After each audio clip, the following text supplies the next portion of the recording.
Bruce Rivers, he's the criminal lawyer. But who is he? Bruce Rivers, he's the criminal lawyer. And who is he? Bruce Rivers, he's the criminal lawyer. And what he do? And he's gonna react to all the self-snitching. Hi, this is Bruce Rivers. Welcome to another fun-filled episode of Criminal Lawyer Reacts. I'm Bruce Rivers, board-certified criminal defense lawyer. Today we're reacting to the news, breaking news about Alec Baldwin. But before we get to that, this episode, like all of them, is brought to you by eSign.com. eSign.com is an effective way to remotely execute documents so you can get your project or whatever you're doing. Let's say you're on the set of Rust and you need to settle a lawsuit quickly and you don't have time to get in to get the paperwork done, but you can do it online.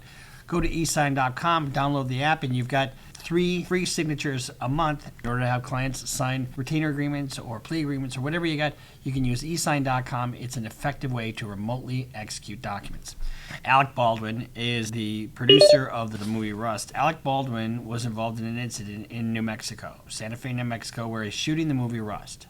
And during the shooting of that movie, he was practicing his cross draw, basically. We demonstrated how that worked. This is a replica of an 1873 Peacemaker. And we're going to take an approach to this firearm and analyze what Alec Baldwin says in his video. Whoever the armorer was had to load it similar to this. Alec Baldwin claimed that he pulled the trigger back and it just went.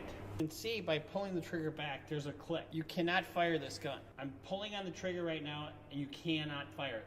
The first click is a safety. Pull it all the way back, then it fires. One click, it doesn't fire. Pull it all the way back. So then, once you fire the weapon, the only way to make this spin, you got to put the safety back on. He had claimed that he cocked the gun back, but didn't pull the trigger. Well, we demonstrated that when you take this exact same firearm and you take the first cock, it is a safety. And it's got a second position that's all the way back, and the only way that hammer drops down is if you pull the trigger. Now, he's given a lot of conflicting interviews. Hannah Gutierrez-Reed, David Halls, and Alec Baldwin all are being charged with a crime. David Halls already took a plea agreement for negligently handling of a deadly weapon. But Alec Baldwin and Hannah Gutierrez-Reed are going to be charged with involuntary manslaughter. Now, Alec Baldwin gave a lot of conflicting statements, but here's what you have to prove in order for them to be guilty of involuntary manslaughter. Manslaughter is basically a negligent killing. There's no intent involved. Involuntary manslaughter consists of manslaughter committed in the commission of an unlawful act not amounting to a felony, or in the commission of a lawful act that might produce death in an unlawful manner or without due caution and circumspection. Now, it's that last part that we're talking about, without due caution and circumspection. Now, manslaughter by itself is basically where you have a risk and you consciously disregard it. But there has to be, it's called criminal negligence or culpable negligence. And you have to have some kind of appreciation for what you're doing, right? And so you're handling a firearm, but do you know that's a firearm?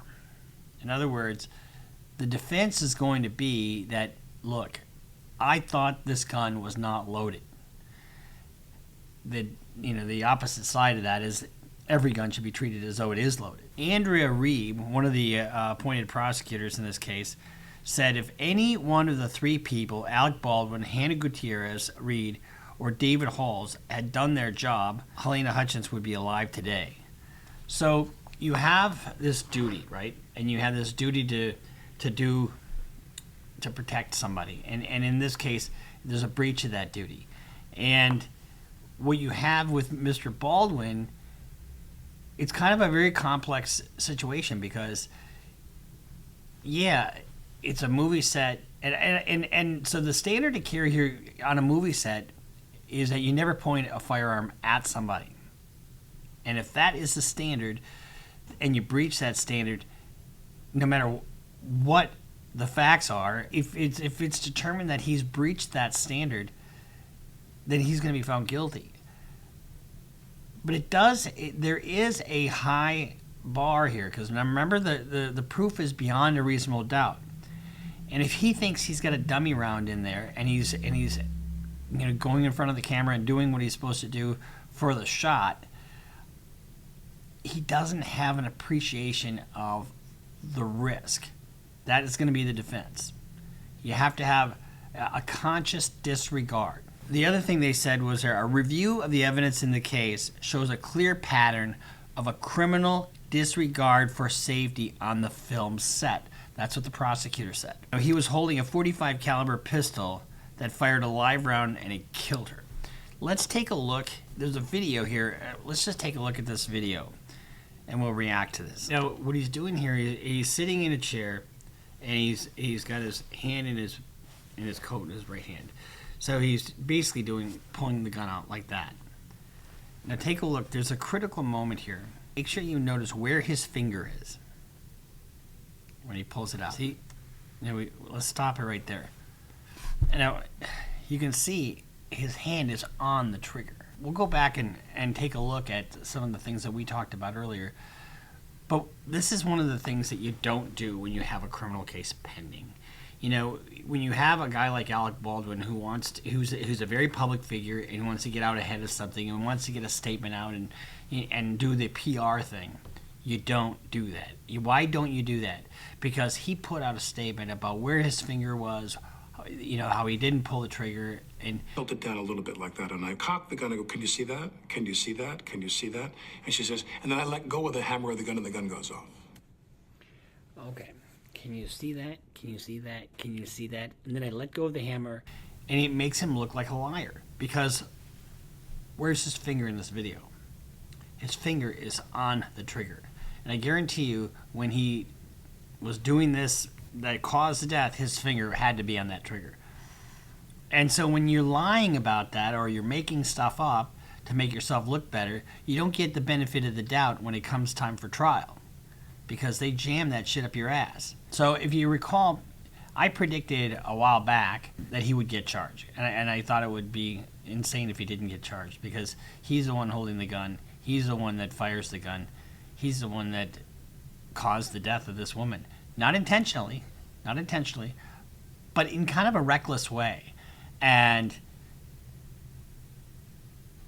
if all the steps that normally, like the prosecutor said, if everybody would have done their job and done it carefully, she'd still be alive today. And so I don't take any glee in knowing that Alec Baldwin's getting charged. I don't take any glee in knowing that I was right. But I do think it's instructive to watch this video to see how he actually did what he did, because this is the best evidence, right? And so, but if you're handed a gun, and I think they say cold gun or something like that, they tell you what, or if it's a hot gun, they tell you what the deal is. Should you be able to rely on that? But there again, if the standard is you don't point it at anybody, because that whole Brandon Lee thing, he was shot in a very similar way. If the whole movie standard is you don't point a firearm at anybody, loaded or unloaded, whether it's got a dummy round in it or not, and you breach that standard, then that's a problem. That's a problem for Alec Baldwin. So even if he thinks it's a cold gun, if you're acting not in conformance with the safety standards that are set in place, then I think he's got some real risk of getting convicted of manslaughter. But you have to appreciate the risk.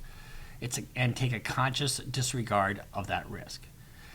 And clearly he's pointing it at somebody, and clearly she got shot. So it'll be interesting to see how a jury views this case. So the armorer got charged, David Halls got charged, and he took a plea bargain already. And then you've got Mr. Baldwin. He's now going to get charged with involuntary manslaughter. And what we'll see here is you'll see that I would venture to guess that people will come out and testify about the lack of safety on the set, because I know that was a huge issue, and that conscious disregard is what they're going to be looking at. So this has been our little take on the breaking news that Alec Baldwin is going to get charged with involuntary manslaughter.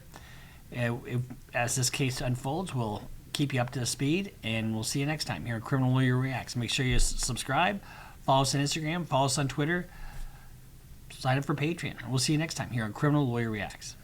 Bruce Rivers just broke down your case. He know all the charges that you about to face. You ain't coming home till 2058. That self-snitching gon' get you put away.